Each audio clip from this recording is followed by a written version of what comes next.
ডাকসুর অন্যতম নেতা, ডাকসুর সাবেক ভিপি, সাবেক এমপি, সাবেক মন্ত্রী জনাব আমানুল্লাহ আমান। উপস্থিত আছেন বাংলাদেশ জাতীয়তাবাদী দলের আমাদের প্রিয় নেত্রী, দুই হাতিয়ার, ঢাকা মহানগর উত্তর এবং দক্ষিণের বলিষ্ঠ হাতিয়ার, বলিষ্ঠ নেতৃত্ব, সদস্য সচিব মহানগর উত্তরের আমিনুল এবং দক্ষিণের মজনু, যাদের বলিষ্ঠ নেতৃত্বে এখন মহানগর এবং উত্তর এবং দক্ষিণ জাগ্রত হয়েছে আন্দোলনের জন্য।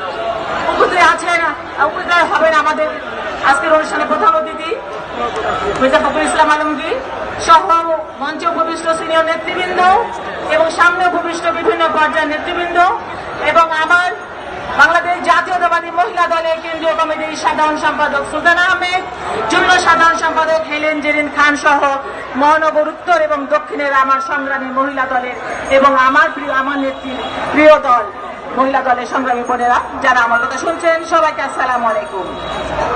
প্রিয় ভাই এবং বোনেরা, আমি বলতে চাই, এই দেশ কি কারো বাবার, কারো একার না, এই দেশ আপনাদের আমাদের সকলের। আমরা এই দেশের গর্বিত নাগরিক, গর্বিত জনগণ, কিন্তু এই অবৈধ সরকার রাতের অন্ধকারে ভোট ডাকাতি করে জনগণের অধিকার হরণ করে এই স্বৈরাচারী কায়দায় ক্ষমতা দখল করে রেখেছে এবং বাংলাদেশের সবচাইতে জনপ্রিয় নেত্রী দেশনেত্রী বেগম খালেদা জিয়াকে বিনা চিকিৎসায় মৃত্যুর দিকে তিল তিল করে ফেলে দিচ্ছে। আবার বলছে পদ্মা নদীতে চুপ করে ফেলে দিলেন। আল্লাহকে ভয় করুন, সবচাইতে উপরে আছেন মহান আল্লাহ তাআলা। আল্লাহ তাআলা কখনো সীমা লঙ্ঘনকারীকে পছন্দ করেন না, সুতরাং আপনারা সীমার মধ্যে থাকুন, আল্লাহকে ভয় করুন। কেউ বলতে পারে না মহান আল্লাহ তাআলা কখন কাকে চুপ করে পদ্মা নদীতে ফেলে দেয়।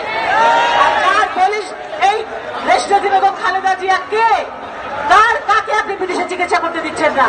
দেশনেত্রী বেগম খালেদা জিয়া এখন বিশ্ব নেত্রী, তিনি শহীদ রাষ্ট্রপতি জিয়াউর রহমানের স্ত্রী, সে স্বাধীনতার ঘোষকের স্ত্রী, তিনি বাংলাদেশের 18 কোটি জনগণের আগামীর অভিভাবক, আগামীর রাষ্ট্রনায়ক তারেক রহমানের মা, যিনি দেশনেত্রী বেগম খালেদা জিয়া নিজেই বাংলাদেশের গণতন্ত্র। আর আপনার কত বড় সাহস, সেই বাংলাদেশের গণতন্ত্রকে আপনি চুপ করে পদ্মা নদীতে ফেলে দিতে চান? আপনি তৈরি হন, আপনাদের পতন অতি সন্নিকটে। বাংলাদেশের জনগণ জেগে উঠেছে। আপনি পিছনে তাকিয়ে দেখবেন কখন যেন আপনার চেয়ার নেই, ওই চেয়ারে আর বসতে পারবেন না, টপ করে নিচে পড়ে যেতে আপনাদের। সেই দিন আর বেশি দূরে নয়। তৈরি থাকুন এবং প্রত্যেকটা আন্দোলন সংগ্রামে বাংলাদেশ জাতীয়তাবাদী দলের সাথে মহিলা দল ইনশাআল্লাহ যেভাবে শক্তিশালী ভূমিকা রেখেছে সেভাবে আগামীতেও রাখবে। আপনারা শুধু আপনাদের গণতন্ত্র বুকে, আর আমরা গণতন্ত্র ধারণ করি আমাদের বুকে।